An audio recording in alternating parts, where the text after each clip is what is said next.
Aquesta activitat consistia en recollir la brossa o les deixalles que podien haver-hi en el riu o en els seus voltants. Tot seguit reciclar-ho col·locant les deixalles en unes respectives bolses per a cada classe d'escombraries per finalment tirar-ho i fer un acte naturalista i ecologista per a l'ecosistema de la Garrotxa.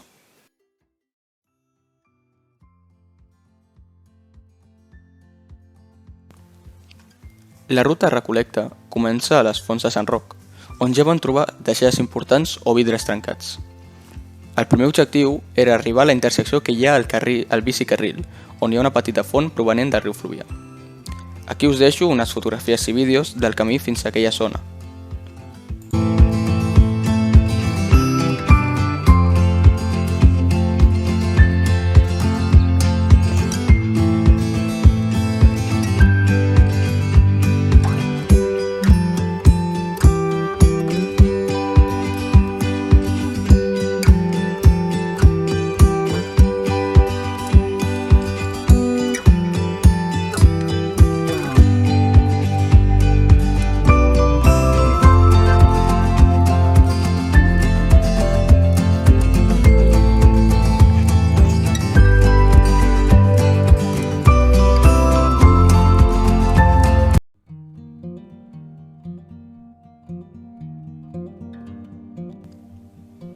Poc després ens vam veure cara a cara amb el riu Fluvià, trobant així moltes restes de festes o activitat humana a la vora.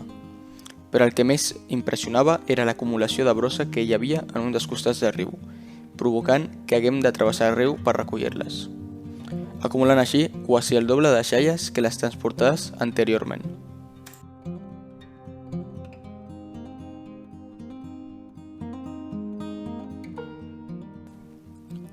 Allà mateix ens trobem les restes d'un pont i un molí de pedres destrossats i abandonats a causa d'unes fortes corrents que hi va haver al riu Fluvià.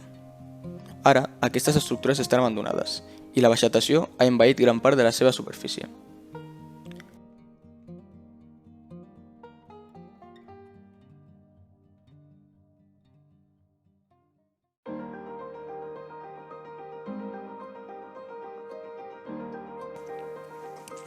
La tornada va ser un moment esgotador i monòtona, ja que era un camí recte, solejat i tothom estava cansat i amb set. No vam trobar masses deixalles, només alguna capsa de tabac, entre altres coses.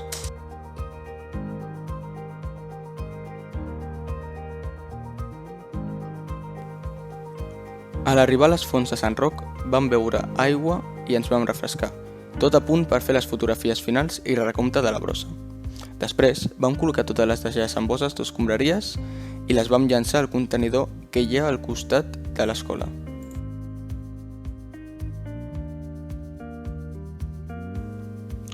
Les deixalles més comunes que ens vam trobar durant tot el trajecte van ser llaunes de refresc, paper d'alumini, deixalles orgàniques, algunes llaunes d'alumini rovellades, capses de cartró com alguna capsa de pizza, ampolles de plàstic de refresc, ampolles de plàstic d'oli, petits vidres i parts d'una possible barbacoa, entre altres.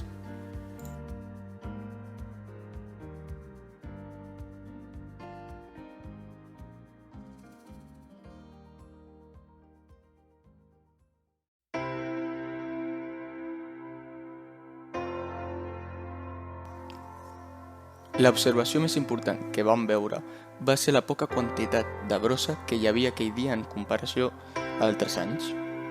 Això ens ho va comentar el professorat encarregat del servei comunitari.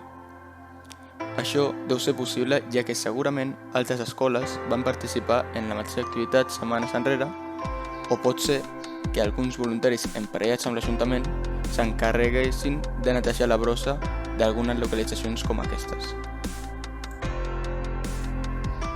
El riu neix a la localitat de Falgars d'en Bas, on segurament, aquí i en pròximes localitats, es comencin a llançar les primeres deixalles que acaben acumulades en algunes parts del riu Fluvià en Olot, com les que hem netejat.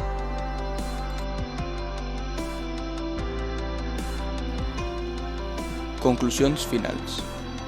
Per a mi, aquest servei comunitari m'ha semblat entretingut, tant de realitzar-lo com de filmar-lo. Gràcies a ell he après una localitat nova i preciosa de la Garrotxa, a la part que ha ajudat al medi ambient d'Olot. Tot això també m'ha fet aprendre algunes històries molt interessants del riu Fluvià.